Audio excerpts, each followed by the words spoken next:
यह आदमी को आज भी जंगल में अकेला रहना बहुत पसंद है। सामने खड़ा ये हजारों साल पुराना पेड़ उसे बेहद पसंद आया। इस पेड़ को एक आश्रय में बदलने का फैसला किया। विक्टर ने सबसे पहले सामने की सारी झाड़ियां साफ की। जैसे ही उसने एक साफ सुथरी जगह बना ली, पेड़ के अंदर कई जड़ें फैली हुई थीं, लेकिन विक्टर के लिए ये कोई बड़ी बात नहीं थी। उसने अंदर का हिस्सा बढ़ाना शुरू किया। समय धीरे धीरे बीतता गया और उसने एक समतल भूमि तैयार कर ली। फिर वह जंगल में गया और एक मोटी लकड़ी के लट्ठे को काट लिया। ये लट्ठे कंटेनर बनाने के लिए सबसे बढ़िया थे, जिससे आश्रय बनाने का काम तेज हो सके। पहले उसने लकड़ी के बीच में एक बड़ा सा खांचा बनाना शुरू किया। फिर उसने अंदर जमा हुए बुरादे को निकाल दिया और एक सही आकार का कंटेनर बन गया, जो कि जंगल में बहुत काम आ सकता था। उसने कंटेनर में चिपचिपी मिट्टी डाली और उसमें थोड़ी सी पानी मिलाई और जल्द ही मिट्टी का लेप बनकर तैयार हो गया। विक्टर ने पहले एक फायरप्लेस बनाने का सोचा, क्योंकि जंगल की रातों में बहुत ज्यादा ठंड होती है और एक गर्म रखने वाली जगह होना सबसे जरूरी था। धुएं की निकासी को ध्यान में रखते हुए वह फिर से जंगल में गया और एक खोखले पेड़ को काटा,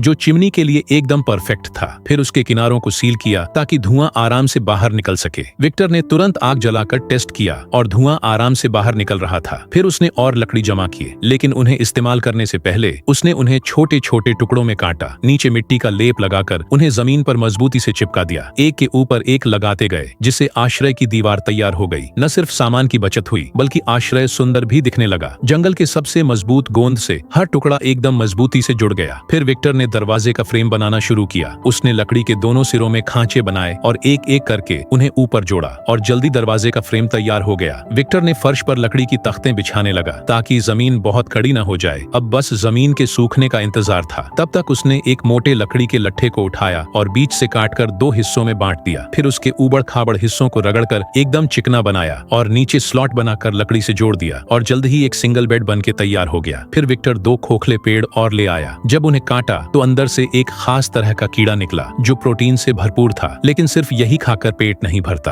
अपने जंगल अनुभव के कारण उसे हमेशा खाना मिल ही जाता था। जैसे सामने ये फल, लगता है कि 30 साल के विक्टर को 29 साल का जंगल का अनुभव है। बचा हुआ फल वो रात के खाने के लिए ले गया। फिर कीड़ों को एक साथ पतली लकड़ी में डाल दिया और ठंडी हो चुकी आग पर सेंकने लगा। बस कुछ बार पलटना पड़ा, जब तक कि दोनों तरफ सुनहरी परत न आ गई।